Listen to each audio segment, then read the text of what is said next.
31ನೇ question ನೋಡೋದಾದರೆ,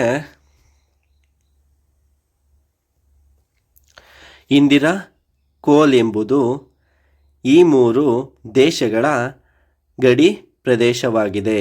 ಯಾವ 3 ದೇಶಗಳ ಗಡಿ ಪ್ರದೇಶ ಈ ಇಂದಿರಾ ಕೋಲ್ ಆಗಿದೆ? ಭಾರತ, ಚೀನಾ, ಭೂತಾನ? ಇಲ್ಲ ಭೂತಾನ್, ಚೀನಾ, ನೇಪಾಳನ? ಇಲ್ಲ ಪಾಕಿಸ್ತಾನ, ಭಾರತ, ಚೀನಾನ? ಇಲ್ಲ ಪಾಕಿಸ್ತಾನ, ಆಫ್ಘಾನಿಸ್ತಾನ, ಚೀನಾನ? ಯಾವುದೇಳಿ? ಪಾಕಿಸ್ತಾನ, ಭಾರತ, ಚೀನಾ ಇದಕ್ಕೆ ಆನ್ಸರ್ ಆಗುತ್ತೆ. ಮುಂದಿನ ಕ್ವಶನ್ ನೋಡೋದಾದರೆ, ವಿಲಿಯಂ ಶೇಕ್ಸ್ಪಿಯರ್ ಅವರ ಕೃತಿಗಳಿಗೆ ಸಂಬಂಧಿಸಿದ ಸರಿಯಾದ ಆಯ್ಕೆಯನ್ನು ಗುರುತಿಸಿ ಅಂತ ಇದೆ.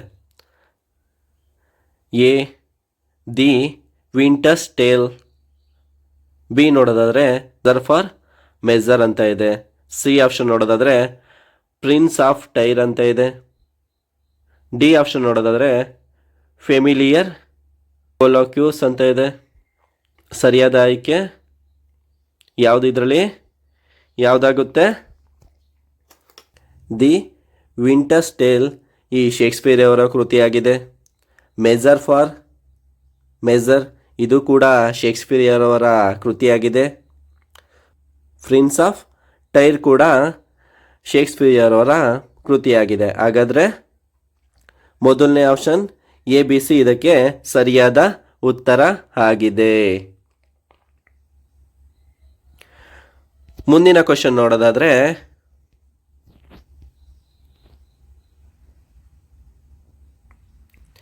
ನಲವತ್ತರ ಅಬ್ಬರದ ಗಾಳಿ, 50ರ ಅರುಚುವ ಗಾಳಿ ಹಾಗೂ 60ರ ಉಗ್ರ ಗಾಳಿ ಎಂದು ಕರೆಯಲ್ಪಡುವುದು ಯಾವುದು?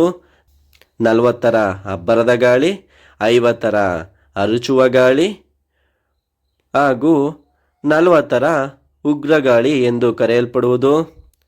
ಪಶ್ಚಿಮ ಮಾರುತಗಳು ಕರೆಯಲ್ಪಡ್ತವ? ಇಲ್ಲ ವಾಣಿಜ್ಯ ಮಾರುತಗಳು ಕರೆಯಲ್ಪಡ್ತವ? ಇಲ್ಲ ಧ್ರುವೀಯ ಪೂರ್ವ ಮಾರುತಗಳು ಕರೆಯಲ್ಪಡ್ತವ? ಇಲ್ಲ ಉಷ್ಣವಲಯದ ಪೂರ್ವ ಮಾರುತಗಳು ಆಗುತ್ತಾ? ಯಾವುದು?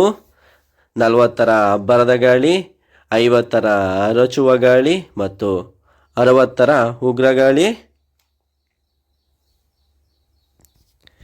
ಪಶ್ಚಿಮ ಮಾರುತಗಳು ಇದಕ್ಕೆ ಆನ್ಸರ್ ಆಗುತ್ತೆ.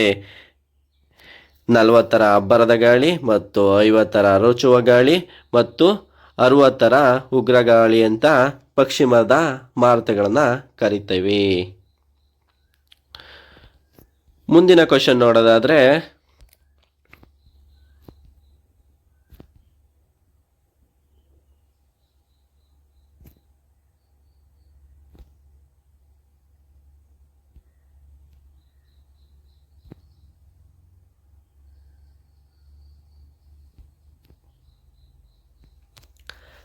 ಕೆಳಗಿನವುಗಳಲ್ಲಿ ಶೀತೋದಕ ಪ್ರವಾಹಗಳ ಗುಂಪನ್ನು ಗುರುತಿಸಿರಿ.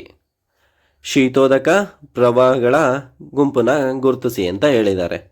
ಒಂದನೇ ಆಪ್ಷನ್ ನೋಡೋದಾದರೆ ಕ್ಯಾಲಿಫೋರ್ನಿಯಾ ಪ್ರವಾಹ, ಒಯಾಶಿಯೋ ಪ್ರವಾಹ ಮತ್ತು ಅಂಬಲ್ಟೋ ಪ್ರವಾಹ.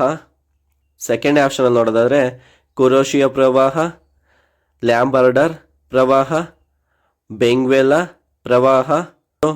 ಮೂರನೇ ಆಪ್ಷನ್ ನೋಡೋದಾದರೆ ಓಶಿಯೋ ಪ್ರವಾಹ, ಲ್ಯಾ ಬ್ರಾರ್ಡರ್ ಪ್ರವಾಹ, ಅಂಬಲ್ಟೋ ಪ್ರವಾಹ. ನಾಲ್ಕನೇ ಆಪ್ಷನ್ ನೋಡೋದಾದರೆ ಪೆರು ಪ್ರವಾಹ, ಗಾಲ್ಫ್ ಸ್ಟ್ರೀಮ್ ಪ್ರವಾಹ, ಬ್ರೆಜಿಲ್ ಪ್ರವಾಹ ಅಂತ ಇದೆ. ಯಾವುದಿಲ್ಲಿ ಸರಿಯಾದ ಗುಂಪು ಆಗುತ್ತೆ ಶೀತೋದಕ ಪ್ರವಾಹದ್ದು? ಮೂರನೇ ಆಪ್ಷನು ಮತ್ತು ನಾಲ್ಕನೇ ಆಪ್ಷನ್ ಇದಕ್ಕೆ ಸರಿಯಾದ ಉತ್ತರ ಆಗುತ್ತೆ.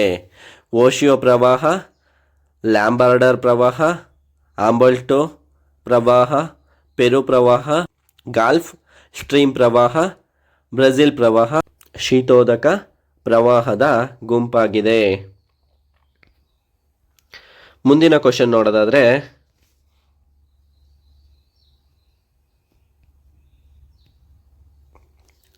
ಸಮಾಜ ವಿಜ್ಞಾನ ತರಗತಿಯಲ್ಲಿ ವಿದ್ಯಾರ್ಥಿಗಳು ಪೂರ್ವಗ್ರಹ ಪೀಡಿತ ಭಾವನೆಯನ್ನು ಪ್ರದರ್ಶಿಸುತ್ತಿರುವುದು ನಿಮ್ಮ ಗಮನಕ್ಕೆ ಬಂದಾಗ ಆ ಸಂದರ್ಭದಲ್ಲಿ ನೀವು ತೋರಿಸುವ ಪ್ರತಿಕ್ರಿಯೆ ಅಂತ ಇದೆ.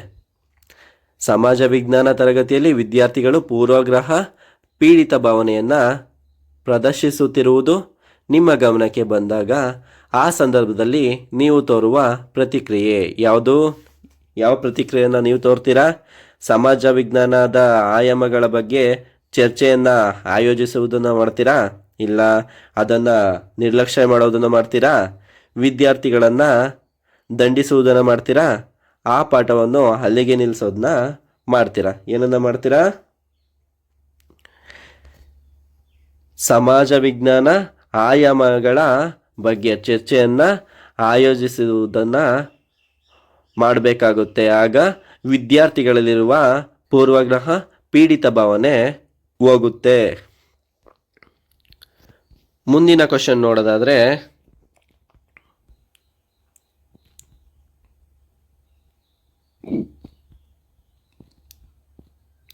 ಶಿಕ್ಷಕ ಮತ್ತು ವಿದ್ಯಾರ್ಥಿಗಳ ನಡುವೆ ಏರ್ಪಟ್ಟ ಒಪ್ಪಂದದ ಕಲಿಕೆ ಅಂತ ಇದೆ. ಶಿಕ್ಷಕ ಮತ್ತು ವಿದ್ಯಾರ್ಥಿಗಳ ನಡುವೆ ಏರ್ಪಟ್ಟ ಒಪ್ಪಂದದ ಕಲಿಕೆ ಏನಂತ ಕರಿತೀವಿ?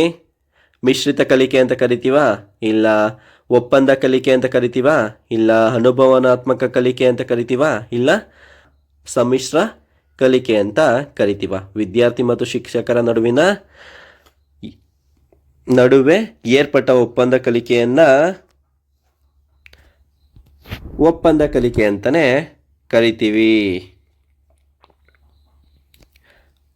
ಮುಂದಿನ ಕ್ವಶನ್ ನೋಡೋದಾದರೆ, ಈ ಒಂದು ಅಂಶ ಉತ್ತಮ ಸಮಾಜ ವಿಜ್ಞಾನ ಪಠ್ಯಪುಸ್ತಕದ ಲಕ್ಷಣವಲ್ಲ. ಯಾವುದಿರ್ಬೋದು? ಮೊದಲನೇ ಆಪ್ಷನ್ ನೋಡೋದಾದರೆ, ಜನರ ವಯಸ್ಸು, ಸಾಮರ್ಥ್ಯ ಮತ್ತು ಆಸಕ್ತಿಗೆ ಅನುಗುಣವಾಗಿರಬೇಕು ಅನ್ನೋದಾ? ಇಲ್ಲ ಶಿಕ್ಷಕ ಕೇಂದ್ರೀಕೃತವಾಗಿರಬೇಕು ಅನ್ನೋದಾ? ಇಲ್ಲ ಚಿತ್ರಗಳು, ಭೂಪಟಗಳು ಮತ್ತು ವಿವರಣೆಗಳನ್ನು ಹೊಂದಿರಬೇಕು ಅನ್ನೋದಾ? ಇಲ್ಲ ಸರಳ ವಾಕ್ಯಗಳಲ್ಲಿ ರಚನೆಯಾಗಿರಬೇಕು ಅನ್ನೋದಾ? ಯಾವುದಿಲ್ಲಿ ಲಕ್ಷಣವಲ್ಲ? ಶಿಕ್ಷಕ ಕೇಂದ್ರೀಕೃತವಾಗಿರುವುದು ಉತ್ತಮ ಸಮಾಜ ವಿಜ್ಞಾನ ಪುಸ್ತಕದ ಲಕ್ಷಣವಲ್ಲ. ಜನರ ವಯಸ್ಸು, ಸಾಮರ್ಥ್ಯ ಮತ್ತು ಆಸಕ್ತಿಗೆ ಅನುಗುಣವಾಗಿರಬೇಕು. ಚಿತ್ರಗಳು, ಭೂಪಟಗಳಿರಬೇಕು ಮತ್ತು ವಿವರಣೆಗಳನ್ನು ಹೊಂದಿರಬೇಕು ಮತ್ತು ವಾಕ್ಯಗಳಲ್ಲಿ ರಚನೆಯಾಗಿರಬೇಕು. ಇದು ಉತ್ತಮ ಸಮಾಜ ವಿಜ್ಞಾನ ಪುಸ್ತಕದ ಲಕ್ಷಣವಾಗಿರುತ್ತೆ. ಮುಂದಿನ ಕ್ವಶನ್ ನೋಡೋದಾದರೆ, ಭೂಪಟದಲ್ಲಿ ಸ್ಥಳವನ್ನು ಗುರುತಿಸುವುದು ಇದಕ್ಕೆ ಸಂಬಂಧಿಸಿದೆ. ಭೂಪಟದಲ್ಲಿ ಸ್ಥಳವನ್ನು ಗುರುತಿಸುವುದು ಯಾವುದಕ್ಕೆ ಸಂಬಂಧಿಸಿದೆ? ಜ್ಞಾನಕ್ಕೆ ಸಂಬಂಧಿಸಿದೆಯಾ? ಇಲ್ಲ ಗ್ರಹಿಕೆಗೆ ಸಂಬಂಧಿಸಿದೆಯಾ? ಇಲ್ಲ ಅನ್ವಯಕ್ಕೆ ಸಂಬಂಧಿಸಿದೆಯಾ? ಇಲ್ಲ ಕೌಶಲ್ಯಕ್ಕೆ ಸಂಬಂಧಿಸಿರುವಂತಹ ಅಂಶ ಆಗಿದೆಯಾ? ಕೌಶಲ್ಯಕ್ಕೆ ಸಂಬಂಧಿಸಿದೆ.